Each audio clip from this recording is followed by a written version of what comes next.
بسم اللہ الرحمن الرحیم۔ 3 قسم کی عورتوں پر روزہ رکھنا جائز نہیں۔ ناظرین، یہاں 3 عورتیں کسی بھی حال میں رمضان کے مہینے میں روزہ نہیں رکھ سکتی ہیں۔ اگر ان میں سے کسی عورت نے روزہ رکھ لیا تو یاد رکھیں ایسی عورت کا روزہ کبھی نہیں ہوگا۔ ایسی عورت کو اللہ تعالیٰ کی طرف سے سخت عذاب ہوگا۔ ناظرین، روزے کی فرضیت کی 3 شرطیں ہیں۔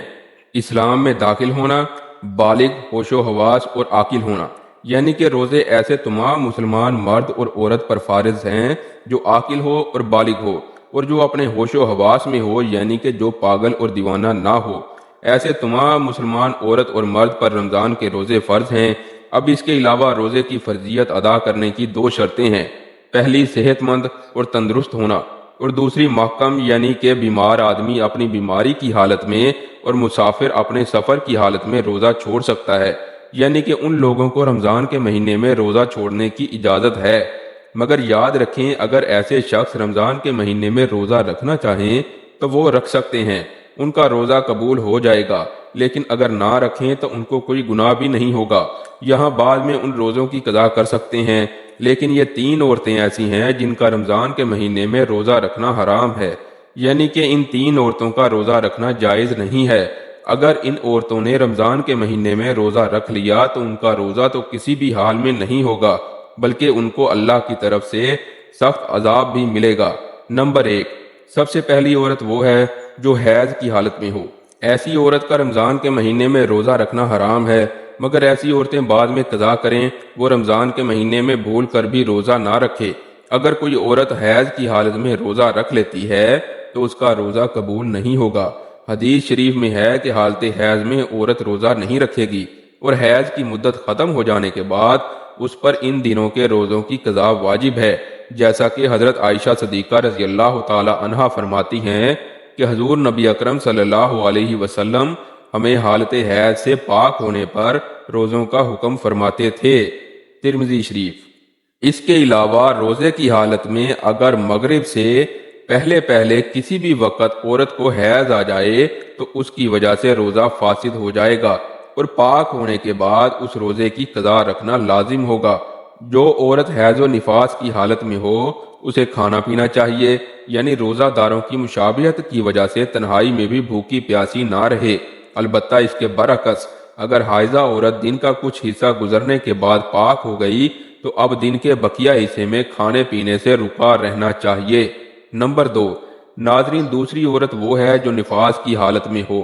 عورت کے لیے نفاس کے ایام میں نماز پڑھنا اور روزہ رکھنا شرعاً جائز نہیں، البتہ ان ایام کے روزوں کی قضا لازم ہے، نماز کی قضا نہیں۔ نفاس کتنے دن تک شمار ہوگا اور نماز روزے کی کب قضا لازم ہے، اس سلسلہ میں تفصیل درج ذیل ہے۔ اگر کسی خاتون کے ہاں پہلی ولادت ہو اور نفاس کا خون 40 دن مکمل ہونے پر بھی بند نہ ہوا تو اس صورت میں 40 دن تو نفاس کے شمار ہوں گے اور اس سے زائد ایام استحاضہ کی شمار ہوں گے۔ غسل کے بعد ان ایام کی ہر نماز کے وقت کے لیے استنجا کرنے کے بعد باوضو ہو کر نماز ادا کرنا لازم ہوگا، اور استحاضہ کے دوران عورت روزہ بھی رکھے گی۔ اور اگر نفاس کا خون 40 دن سے بڑھ جائے اور اس عورت کے ہاں پہلے بھی بچے کی ولادت ہوئی ہے تو اس صورت میں اس سے پہلے بچے کی پیدائش کے موقع پر جتنے دن خون آنے کی عادت ہے اتنے دن کا خون نفاس میں شمار ہوگا، اور باقی بیماری کا خون شمار ہوگا۔ ان باقی دنوں میں رہ گئی نمازوں کی بھی قضا کرنی ہوگی، اور روزے جو چھوٹ گئے ہیں وہ بھی رکھنے ہوں گے۔ اور اگر خون 40 دن کے اندر آنا بند ہو جاتا ہے تو وہ مکمل ایام نفاس کے شمار ہوں گے۔ ان دنوں میں روزہ نہیں رکھے گی اور نماز بھی ادا نہیں کرے گی، تاہم روزوں کی بعد میں قضا کرنی ہوگی۔ نمبر 3، ناظرین، تیسری عورت وہ ہے حاملہ۔ ناظرین، ایسی عورتوں کا رمضان کے مہینے میں روزہ رکھنا حرام تو نہیں ہے، لیکن ایسی عورتوں کو روزہ چھوڑنے کی اجازت ہے، یعنی کہ حمل والی اور اپنے بچوں کو دودھ پلانے والی عورتوں کو اگر اپنے روزے کی وجہ سے اپنی یا اپنے بچے کی جان جانے کا خطرہ ہو تو ایسی عورتوں کو اجازت ہے کہ وہ روزہ نہ رکھیں۔ اگر حاملہ عورت کو ذہن غالب ہو کہ روزہ رکھنے کی صورت میں خود اس کی جان یا بچے کی جان کو خطرہ ہو سکتا ہے تو اس حالت میں عورت روزہ چھوڑ سکتی ہے اور بعد میں قضا کرنا واجب ہے۔ لیکن اگر شوہر مالدار ہے، کوئی دودھ پلانے والی عورت رکھ سکتا ہے تو دودھ پلانے کی وجہ سے ماں کا روزہ چھوڑنا درست نہیں۔ البتہ اگر وہ بچہ ایسا ہے کہ سوائے اپنی ماں کے کسی کا دودھ نہیں پیتا ہے تو ایسے وقت ماں کو روزہ نہ رکھنا درست ہے اور بعد میں قضا کر لے۔ سیدنا انس بن مالک قابی رضی اللہ تعالیٰ عنہ بیان کرتے ہیں کہ نبی کریم صلی اللہ علیہ وسلم نے فرمایا، اللہ نے مسافر کو روزہ اور نماز کا نصف معاف کر دیا ہے، اسی طرح حاملہ اور دودھ پلانے والی کو بھی۔ سیدنا عبداللہ بن عمر رضی اللہ تعالی عنہ سے حاملہ کے بارے میں پوچھا گیا جسے اپنے بچے کے نقصان کا خطرہ ہے، فرمایا وہ روزہ چھوڑ دے، اس کے بدلے میں ایک مسکین کو 1 مد یعنی کہ تقریباً نصف کلوگرام گندم دے دے۔ السنن کبریٰ۔ ناظرین، اب آپ کو بتاتے ہیں کہ ایسی کون سی عورتیں ہیں جن کو رمضان کے مہینے میں روزہ چھوڑنے کی اجازت ہے۔ نمبر 1، اگر کوئی عورت سفر کی حالت میں ہو یا بیماری کی حالت میں ہو یا پھر اپنے بڑھاپے کی وجہ سے اتنی زیادہ کمزور ہو گئی ہو تو اگر اس نے روزہ رکھ لیا تو اس کی جان جانے کا خطرہ ہو سکتا ہے، تو ایسی عورتوں کے لیے روزہ چھوڑنے کی اجازت ہے، مگر ایسی عورت کو چاہیے کہ اگر وہ بعد میں صحت مند اور تندرست ہو جائے تو وہ ان روزوں کی قضا کرے۔ اگر بعد میں وہ پھر دوبارہ صحت مند نہ ہو سکی تو اسے چاہیے کہ وہ ان روزوں کا کفارہ ادا کرے، اور کفارہ یہ ہے کہ ہر ایک روزے کے بدلے میں کسی مسکین کو 2 وقت پیٹ بھر کر کھانا کھلایا جائے۔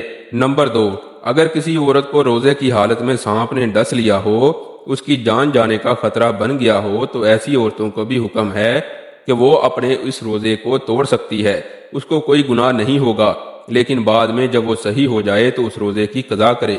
نمبر 3، عورت حیض سے پورے 10 دن اور 10 رات میں فارغ ہو گئی، اب اس کو چاہیے کہ وہ اگلے دن کا روزہ رکھ لے، اور اگر کم دنوں میں پاک ہو گئی، اگر صبح ہونے میں اتنا وقت باقی ہے کہ اس کے پاس نہا دھو کر تھوڑا وقت بچے گا تو اس کو چاہیے کہ وہ روزہ رکھ لے۔